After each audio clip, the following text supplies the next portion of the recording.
a bird on a tree. I'm just sitting here. I got time, it's clear to see. From up here,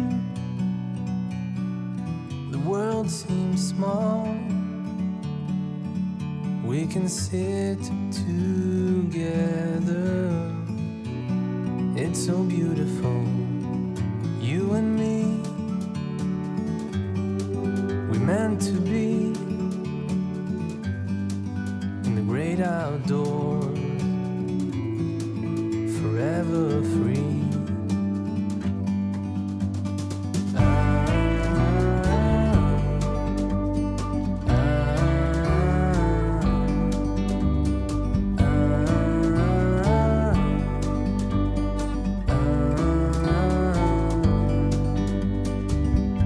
Sometimes you need to go and take a step back to see the truth around you. From a distance you can tell.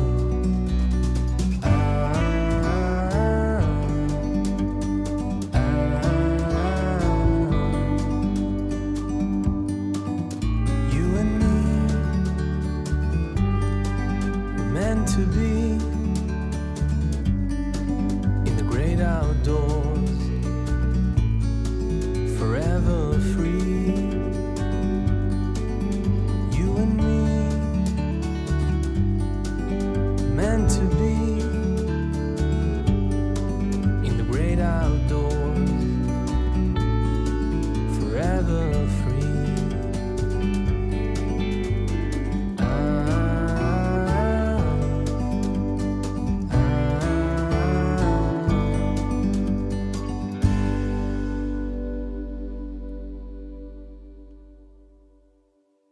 안녕하십니까.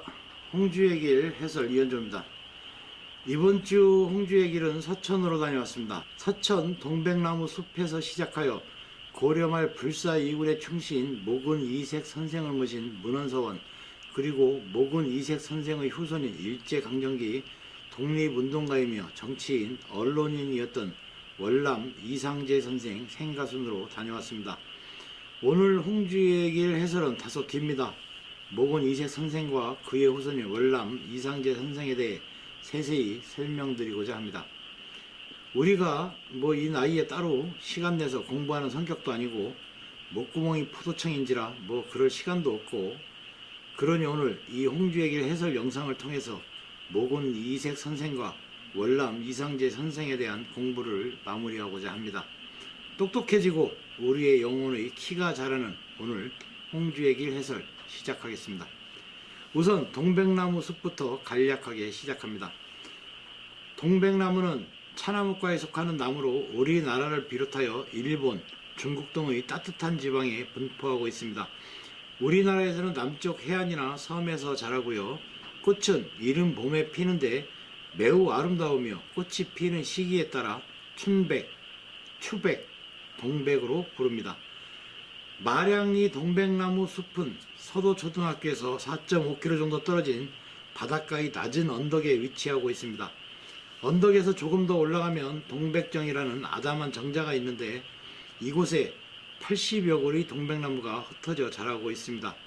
강한 바람을 받아 키가 작은 편이며 2~3m에 이르는 나무는 땅에서부터 줄기가 두세 개로 갈라지면서 곁가지가 발달하여 나무의 모습이 둥근 모양을 하고 있습니다. 이 숲은 500m쯤 떨어진 마을의 바람을 막아주는 방풍림을 목적으로 만들어졌다고 하지만 그 기능은 찾아보기 어렵습니다. 전설에 의하면 약 300년 전 이 지방의 관리가 꿈에서 바다 위에 떠있는 꽃다발을 보고 바닷가에 가보니 정말 꽃이 있어서 가져와 심었는데 그 심은 꽃이 현재의 숲을 이루었다고 합니다. 그 후 사람들은 해마다 음력 1월에 이곳에 모여 제사를 올리며 고기잡이에 재앙이 없기를 빌었다고 합니다. 마량리 동백나무 숲은 우리나라에서 몇 안 되는 동백나무 숲으로서 동백나무가 자랄 수 있는 북쪽 한계선상에 위치하고 있어 식물 분포학적 가치가 높습니다. 또한 풍어제 및 전설을 간직하고 있는 숲으로서 문화적 가치도 높아서 천연기념물로 지정, 보호하고 있습니다. 다음은 목은 이색 선생에 대해 알아보겠습니다. 본관은 한산이고요. 자는 영숙, 호는 목은. 호은 정몽주, 야은 길재와 함께 삼은의 한 사람입니다.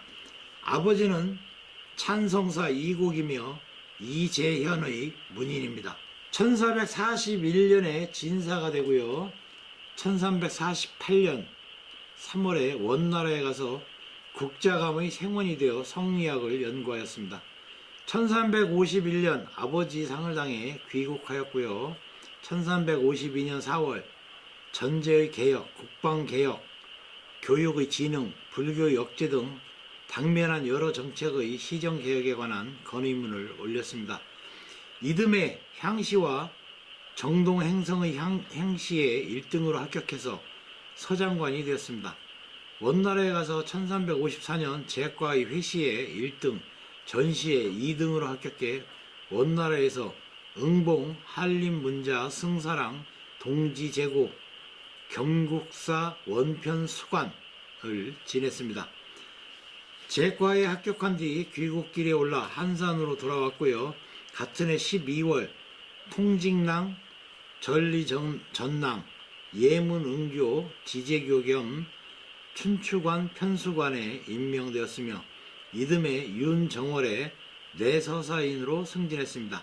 같은 해 3월 사은사 윤지표의 서장관으로 원나라에 가서 한림원에 등용되었으며 어머니를 봉양한다는 구실로 1356년 1월 고려로 돌아와 중산대부, 이부시랑, 한림직 학사, 지제교 겸 춘추관 편수관 겸 병분왕중이 되어 인사행정을 주관하고 개혁을 건의해 정방을 폐지하게 하였습니다. 1365년부터 시작된 신돈 집권기 동안 그는 1367년 5월 중용된 성균관의 교육 부흥과 관련하여 12월 판개성 부사로서 겸 성균 대사성에 임명되어 대사성이 되어 김구용, 정몽주, 이승인 등을 학관으로 채용해 신유학은 여기서 신유학은 주자학, 정주학, 성리학의 2층입니다. 신유학 보급과 발전에 공헌하였습니다. 같은 달에 원으로부터 정동행성 좌우사 낭중에 임명되었고 이후 3사 좌사, 3사 우사를 거친 후 이듬해 4월 친시의 복권관이 된 것을 시작으로 1369년 6월과 1371년 3월 예부시 시관을 역임하였습니다. 1371년 5월 지춘추관사로서 감춘추관사인 이인복과 함께 김경록을 중수하였으며 7월 신돈 축출 이후 정당문학에 임명되고 문충보절 찬화공신에 봉해졌지만 못진 상을 당해 9월 간직에서 물러났고 이듬해 기복되었으나 곧 병을 청탁하고 사직을 청하여 1373년 11월 면직되면서 한산군에 봉해졌습니다.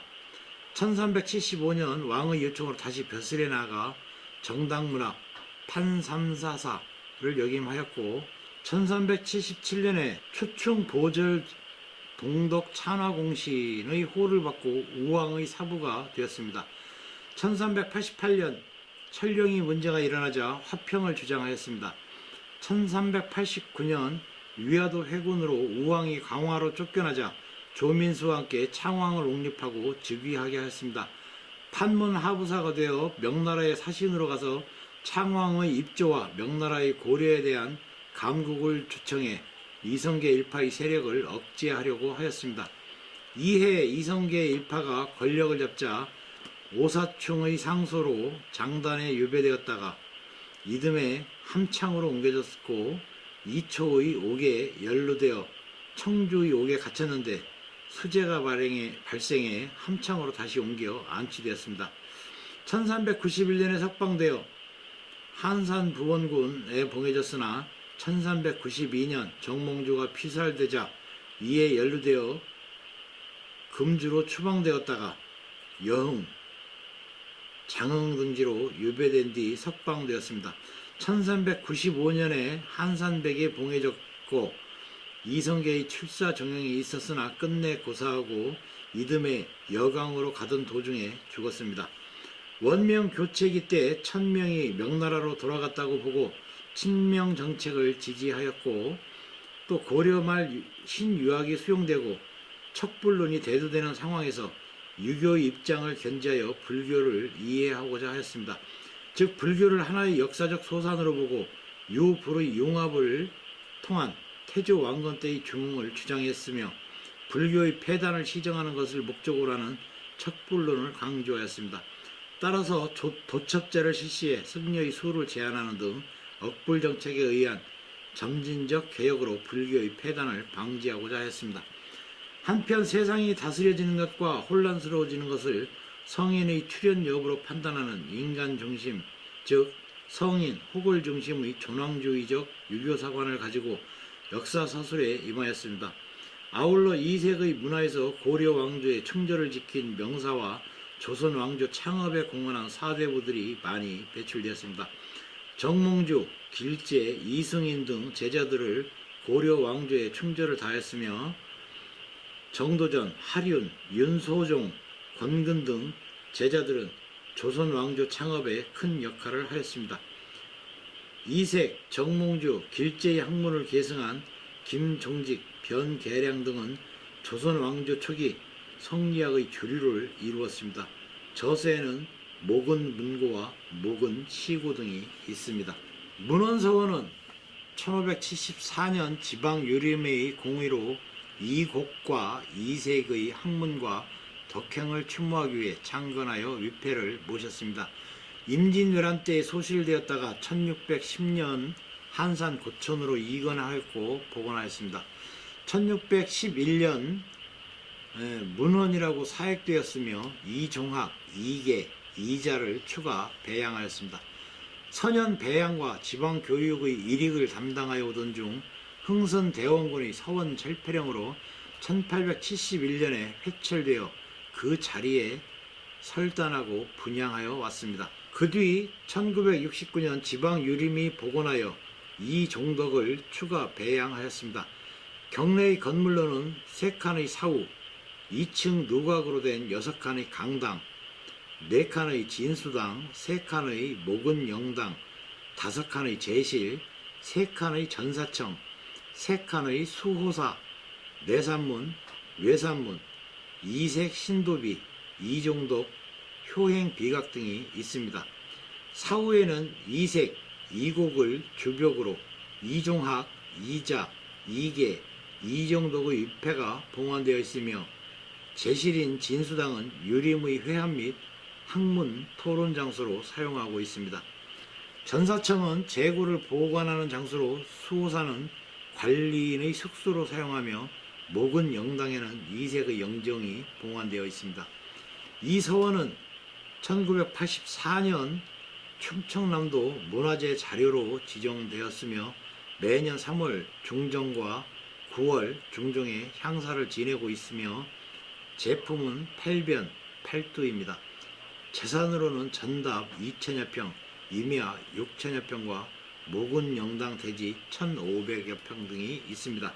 다음은 월남 이상제 선생에 대해서 말씀드리겠습니다. 월남 이상제는 1850년 10월 26일 충청남도 서천군 한산면에 살던 선공감가 감역을 지낸 이희택과 밀양 박씨 아들로 출생하였으며 전형적인 선비 집안에서 태어났습니다.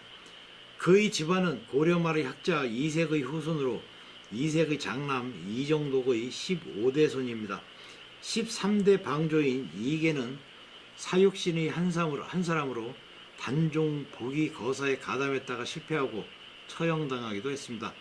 또한 12대 방조인 이계전의 후손 중에는 조선 중기의 철학자 토정 이지암과 화가 이산보, 선조 때 영의정을 지낸 이산해가 배출되기도 했습니다. 그의 집안은 대대로 벼슬살이를 하다가 오대조 이익태는 한성부 좌윤, 고조부 이덕한은 사마를 지낸 것을 끝으로 벼슬에 나가지 못하다가 다시 아버지 이희택이 선공감의 가감역으로 출사하여 관직에 나가게 되었습니다. 자는 계호이고 성인이 된 뒤 이름을 상제로 바꾸었으며 아호를 월남이라 하였습니다.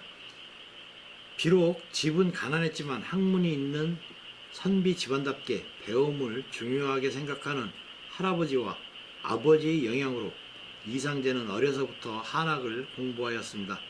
계몽사에서 펴낸 어린이 그림 위인전기 이상제에 의하면 장을 보시던 할아버지가 생활비를 손자의 책값으로 쓰셨다는 일화가 나올 정도로 배움을 존중하는 집안이었습니다. 어려서 한학을 수학하다 서당을 다니고 1864년 조혼 풍습에 따라 3년 연상인 목천 장씨와 결혼하였습니다. 할아버지 이경만이 별세하여 선산에 안정됐으나 그의 선산이 참의를 지낸 김씨 집안 선산과 경계 마찰로 아버지 이희택이 투옥되었습니다. 신혼 기관 중 육천영 이경재에게 아버지 희택의 투옥 소식을 듣고 한산군에 달려가 아버지를 대신하여 옥살이를 하겠노라 군수에게 청하여 아버지 희택을 석방시키고 자신이 대신 투옥되었다가 풀려난 일이 있을 만큼 이상제는 의리 있는 청년이었습니다. 어려서부터 학문을 수련한 이상제는 18세에 과거에 응시하였으나 양반들의 연줄과 인맥으로 과거 합격자를 정하는 매관 매직 행위로 낙방하였습니다. 이후 과거를 단념하고 고향으로 내려가 농업에 종사하면서 은거하였습니다. 한성에서 우연한 기회에 그는 박정향을 만나 그와 사귀게 되었습니다. 그와 시국을 논하면서 부패한 관료, 매관 매직, 민생 개혁안 등에 대한 의견이 일치하였고 박정향은 일기에 평민인 그의 식견에 탄복하였습니다. 그러나 인맥과 연줄로 과거 합격자를 정하는 부정한 풍토를 개탄 낙향하여 세상을 등지고 살고자 하였으나 친족 장직의 권유와 박정향의 부탁으로 당시 승지였던 박정향의 집에서 1880년까지 개인 비서일을 보았습니다. 승지 박정향의 개인 비서로 일한 경험은 이상제 선생이 세상 돌아가는 이치와 국내외 정세에 대한 지식을 쌓기 시작한 시기였습니다. 조정의 신임을 받는 젊은 선비이자 개화파 지식인인 박정향을 만난 사건은 이상제의 일생에 결정적인 영향을 주었습니다. 당시 박정향은 엉뚱하리만치 개성이 강한 청년 이상제를 아껴서 자주 불러다가 술을 마시며 토론하였으므로 이상제가 자신만의 사상을 만드는 데 영향을 주었습니다. 1881년 박정향이 일본 시찰 목적으로 조선 조정에서 구성한 신사유람단의 한 사람으로 선발되어 일본에 갈 때 그의 수행원이 되어 일본으로 건너가 동행하였던 김옥균, 홍영식, 조준영, 어윤정 등의 개화파 지식인들과 깊이 사귀게 되었습니다. 이들이 수행원으로 미국 유경험이 있는 지식인인 유길준, 윤치호, 고영희, 안종수 등 26명이 이상제와 함께 따라갔습니다. 이때 그는 저녁의 한가한 시간에 일본의 도심 번화를 다니며 신흥문물과 사회의 발전상을 보고 크게 충격을 받았으며 조선 사회 역시 개항이 필요하다는 시각을 갖게 되었습니다. 그는 함께 유학생으로 파견된 홍영식 등과 사귀어 친분 관계를 쌓고 귀국한 뒤 개화운동에 참가할 수 있는 소지를 마련하였습니다. 이때 그는 홍영식, 윤치호 등을 만나 친분을 쌓았는데 특히 홍영식 등과의 친분 관계는 그의 관료 생활에 크게 도움이 되었습니다. 1884년 우정국 총판 홍영식의 권고로 우정국 주사에 발령받아 인천에서 근무하게 되었습니다. 그해 10월 11일에는 우정국 사사에 임명되었습니다. 갑신정변 직전 그는 정변을 도왔으나 3일 만에 실패했습니다. 갑신 정변의 실패로 그는 스스로의 책임을 통감하고 관직을 사퇴하고 낙향하게 됩니다. 1884년 12월 우정국의 인천 분국장에 임명되었습니다. 그러나 3일 만에 해임됩니다.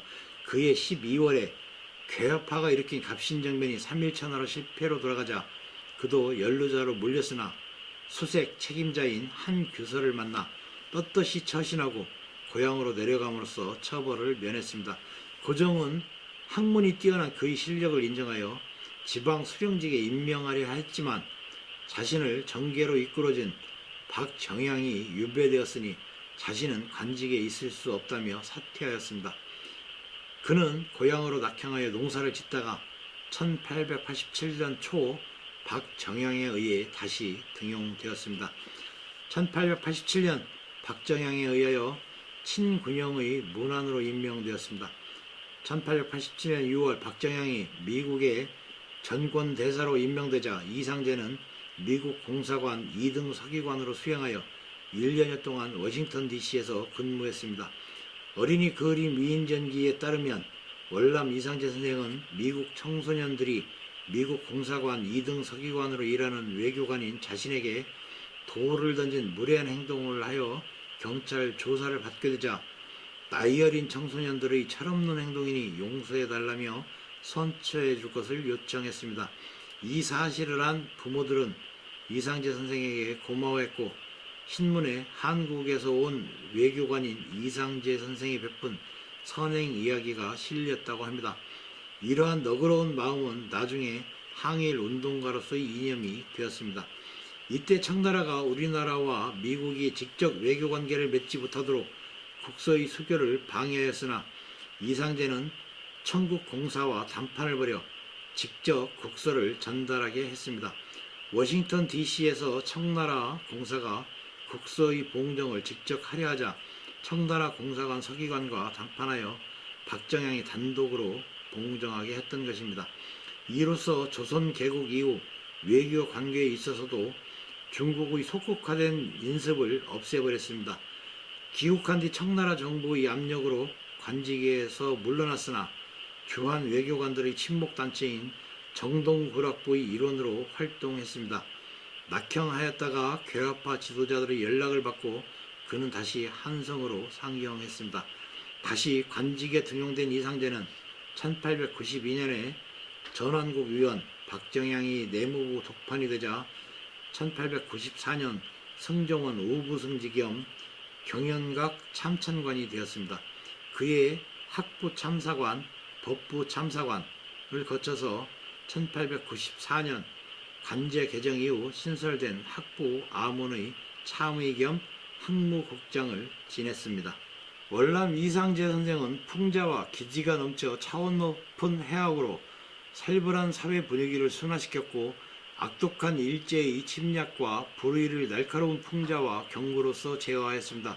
그 근거로 계몽사에서만 이상제 전기에는 이상제 선생이 풍자와 경고로서 부당한 현실에 저항한 재단결선을 보여주는 사례들이 나옵니다. 이상제 선생은 신사유람단에 따라갔을 때 일제가 총과 칼을 보여주며 힘을 자랑하자 칼로 일어서면 칼로 망한다는 예수가 로마 제국의 군국주의를 논박하기 위해 한 말을 인용했고 을사오적들에게는 대감들 일본에 가시지요. 당신들은 나라 망하게 하는 내 재주가 있으니 말이오 라고 독서를 보여주었습니다.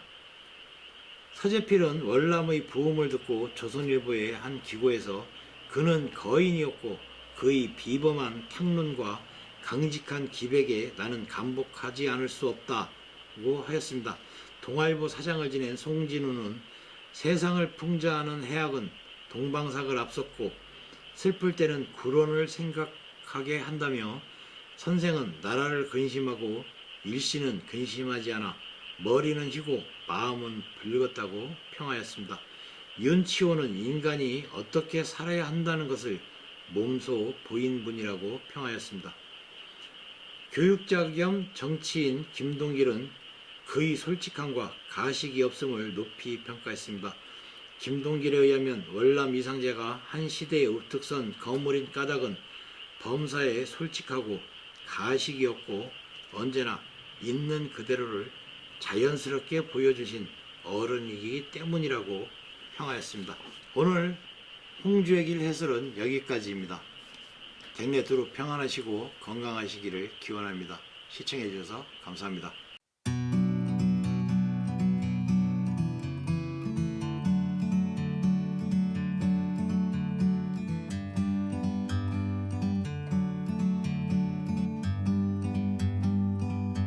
Like a bird on a tree,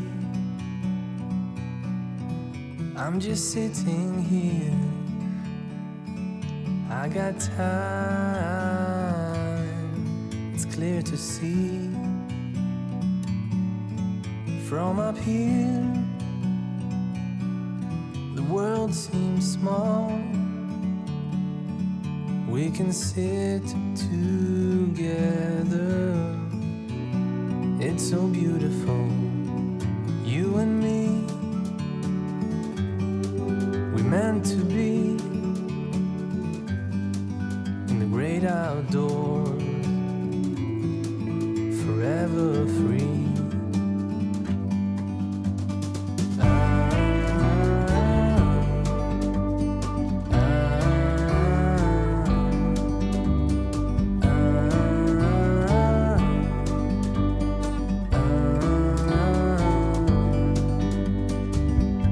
Sometimes you need to go and take a step back to see the truth around you. From a distance you can tell.